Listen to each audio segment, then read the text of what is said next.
Today on CityCast Boise, opening a CBD store in a state where weed is still totally illegal may seem like wishful thinking.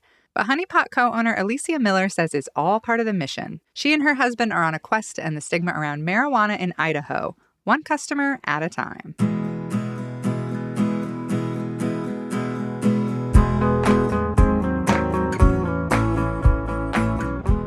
It's Wednesday, April 19th. I'm Emma Arnold, and this is what Boise's talking about.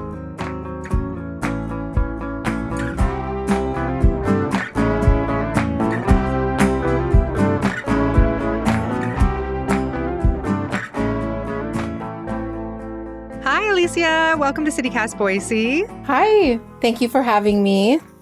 My pleasure. Let's just start out with why open a CBD store in a state where marijuana is still illegal? My husband and I had the idea. We were just both burnt out with our jobs, and we actually were taking CBD for quite a while for PTSD and anxiety and sleep. And it was during one of our trips to Portland where, at the dispensary, they were talking about CBD and all the amazing benefits of it. And we tried it and we were just hooked. And this was a couple years before we opened our store. When it came to the point where we were just like, we were done with our jobs, we needed to do something that we were super passionate about. And we decided to just go for it and just open up that CBD store here. That's so cool. Will you explain for people who maybe don't know, what is the difference between CBD and THC? The way that we like to explain it, super simple, is that they both come from the plant, but THC is going to give you that head high. And CBD is going to be more of that medicinal body feeling. So more towards like plant medicine. That's what we like to call it. Okay. So how's business? Amazing. Super thankful. It's going to be 4 years this year. And it was the best decision we ever made. I'm a customer as well as someone interviewing you, and it's always pretty busy when I'm down there. And it made me wonder, what does the demand for CBD tell you about Idaho and Boise? Well, I mean, we always like to think that the whole plant is accepted, and we want to talk about it more. And there's no secret that we are for the whole plant, and we basically just kind of want to get the word out there about it and talk about it more. Yeah, in your mission statement, you say that you want to end the stigma around marijuana. Could you talk about what you mean by that? So basically, a lot of people here in Idaho will they'll kind of, like when they come into the store, they'll say, I do the other stuff, but I'm kind of interested into seeing what CBD can do for me. And we're like, you can be super honest and talk about it, we're open here. We want to create that open space to where people are comfortable having those conversations out in the open with their peers, out at parties, whatever, get-togethers, because that's what's going to help us break that stigma of it. People are going to be, more accepting of it, and it's not a drug. It's plant medicine. People use it for all sorts of things. Like what? I use it for sleep personally. Mm-hmm. What do other people use it for? So I personally use it for sleep and anxiety. A lot of people do use it for pain. A lot of people like to use it for social anxiety. My husband uses it for PTSD from the Army. I mean, there's just so many different things. IBS. A lot of people use it for IBS. Not a lot of people know that that's good for it. But even topical wise, it's really good for people who have psoriasis or eczema.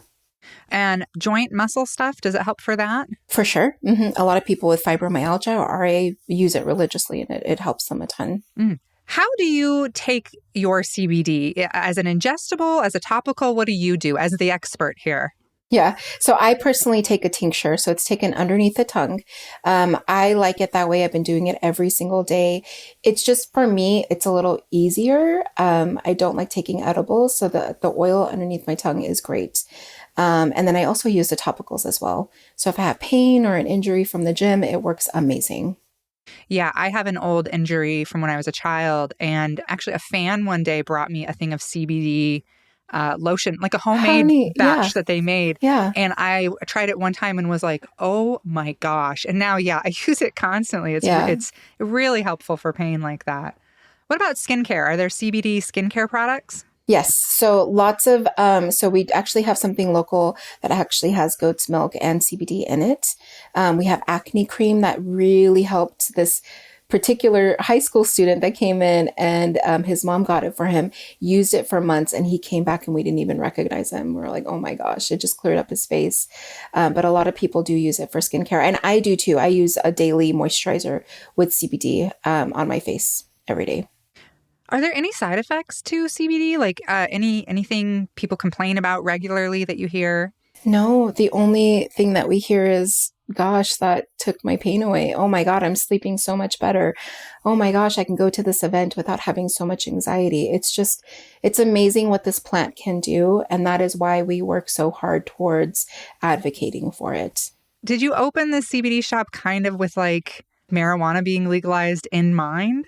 Well, we definitely had that in mind. Yes, we thought for sure when we opened, okay, at least medicinal is going to be legalized soon. We said maybe 2 years. It's going to be 4 years now, and we're still fighting. And that is a major reason why we wanted to open. We wanted to be super loud. Our store is very urban-y and lots of graffiti and lots of, just color, because we wanted it to just be out loud, and so people can really just get that talk about it.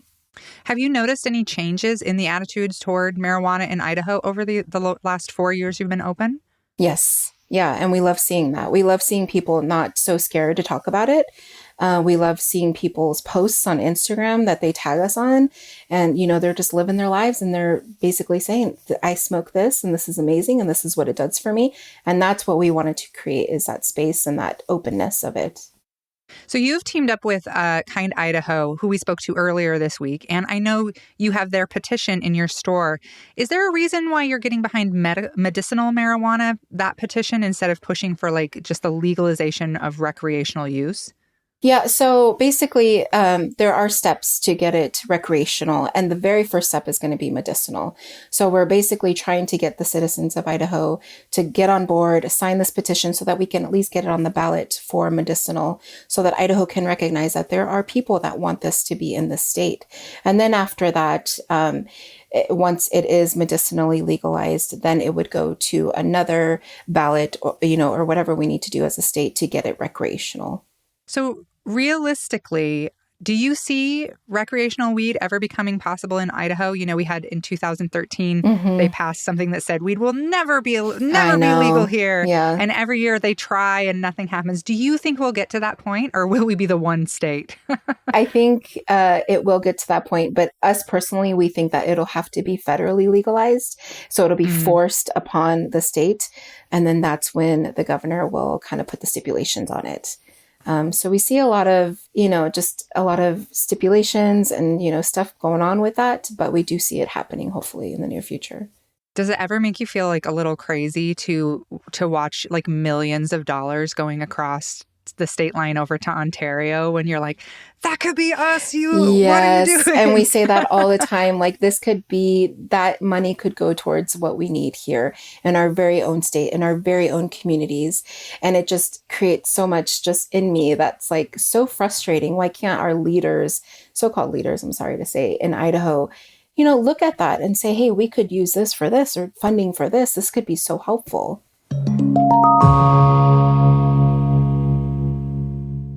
I saw a post on your Instagram, which is great, by the way. Thank you. Thank you. You do such a good job. It's try. so fun. I saw a post about how the legal cannabis industry is making huge profits right now, while a lot of people, especially Black people and people of color, are still incarcerated for marijuana infractions. Could you talk a little bit about that? Yeah. So one of the reasons why we wanted to open again is to have that voice, right, for other people. We follow Last Prisoner Project on Instagram, which is a great page to follow as well. We definitely like to try and help those communities and those non-profit organizations get that word out, because there are people still incarcerated for this, and this amazing plant that other people are making millions off of it, even in the same state. It just does not make sense, and it blows our mind that this is still even happening. And we do have a podcast as well. It's called Pot Talk. And we like to talk on there about the, racial injustice of marijuana and everything that it has that stigma still attached to it. Your shop is Black and Latinx owned. Have you had any run-ins with law enforcement or any issues with that? No, we were really scared of that happening just because we are people of color and it's a small business and it's CBD. But no, thankfully, no issues. The only issue that we had was just recently where they outlawed pet CBD products, unfortunately. So we did have someone from the state come in and give us a letter stating that, we cannot sell that anymore. Oh, okay. Yeah. What do you think what are the biggest misconceptions in Idaho about people who use either CBD or THC? Oh, that we're drug addicts. Yeah, We've had, when we first opened, this poor lady was coming in. She was walking her dog just along the street.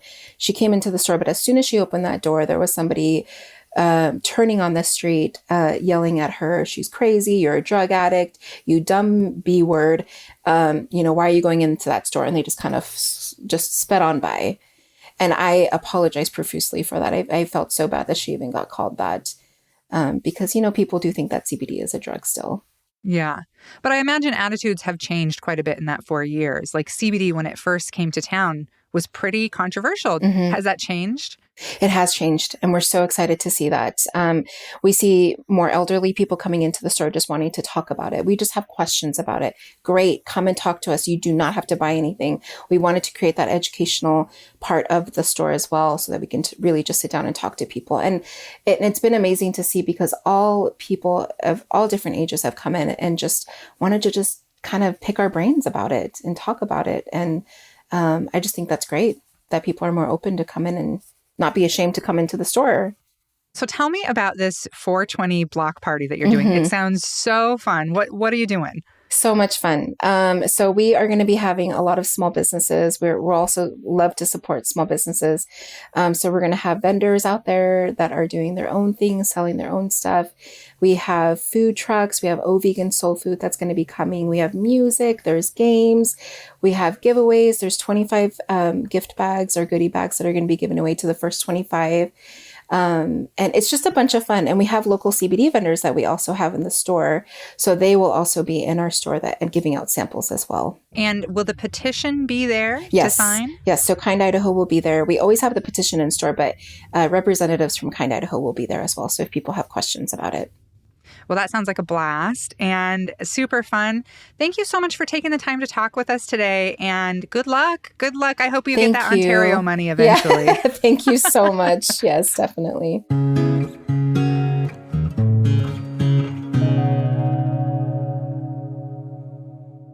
And here's some news to know today. The Idaho Statesman is reporting that a portion of the Boise Greenbelt is closed due to flooding right now. Near the south side of the river along Park Center Boulevard, the Bethune Church River Trail has pools of water and should be avoided because of muddy and hazardous conditions.